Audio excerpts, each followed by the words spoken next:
22 গজের মহাশক্তিধর 2023 সালের এক দিবসীয় বিশ্ব চ্যাম্পিয়ন হওয়ার পর বিশ্ব ক্রিকেটের ত্রাস ছিল ক্যাঙ্গারু বাহিনী, কিন্তু চলতি টি-20 বিশ্বকাপে অপরাজিত হয়ে গেল অসহায় জিম্বাবুয়ে। আয়ারল্যান্ড ম্যাচ বাতিল হতেই আসর থেকে বিদায় নিতে হলো অস্ট্রেলিয়াকে।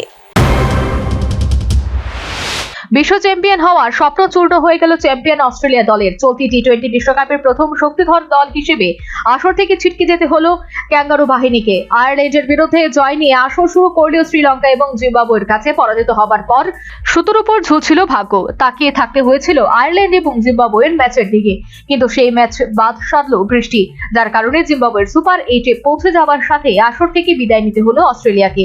2023 সালের এক দিবসীয় চ্যাম্পিয়ন দলকে অসহায় মনে হলো আসরে, যার কারণে 2021 সালে নিউজিল্যান্ডের বিরুদ্ধে চ্যাম্পিয়ন হওয়া অস্ট্রেলিয়া দল আবারও হাতছাড়া করল টি-20 বিশ্বকাপের trophy. Bureau report, news vanguard.